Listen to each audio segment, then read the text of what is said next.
Cinema ఇండస్ట్రీలో కొత్త దర్శకులు ఎప్పుడు రావాలి.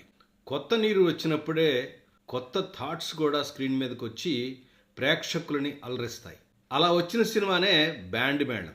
సతీష్ జవాజీ అనేటువంటి ఒక కొత్త డైరెక్టరు హర్ష రోషన్, శ్రీదేవి అంటే ఇంతకుముందు వీళ్ళు కోర్టు సినిమాలో హీరోయిన్లుగా యాక్ట్ చేశారు. చాలా ఎక్స్పెక్టేషన్స్తో ప్రీ రిలీజ్ ఈవెంట్ నుంచి ఈ సినిమాకి మంచి హైప్ కూడా క్రియేట్ చేశారు. యూత్లో మంచి బజ్ కూడా వచ్చింది. కానీ సినిమా థియేటర్లోకి వెళ్ళిన తర్వాత సినిమా చూస్తూ ఉంటే సినిమాలో కావాల్సినటువంటి కథ కన్నా చాలా ఇంకా ఎక్కువ రాసుకున్నారనిపిస్తుంది. కథకి అవసరం లేనటువంటి ఆ పర్టికులర్ కాన్సెప్ట్కి అవసరం లేనటువంటి సీన్స్ కనుక ఎక్కువైతే ఫిలిం స్క్రీన్ ప్లే బోరింగ్గా తయారవుతుంది. హీరోకి గోల్ ఏర్పడిన తర్వాత దానికి సంబంధించిన సీన్లు మాత్రమే చిట్ట చివరిగా ఉంటాయి.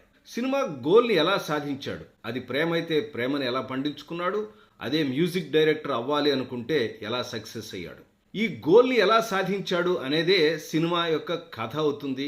దాన్ని నడిపించాల్సినటువంటి స్క్రీన్ ప్లే అవుతుంది. అలా కాకుండా సినిమా తల్లిదండ్రుల యొక్క చరిత్ర లేదా సినిమా క్యారెక్టర్ యొక్క చిన్నతనం యొక్క పోకడ ఎలా జరిగింది అనేది డీటెయిల్స్ కనుక చెప్పుకుంటూ వెళ్తూ ఉంటే అన్నెసరీ డీటెయిల్స్గా అయిపోయి ఆడియన్స్ బోర్ ఫీల్ అవుతారు.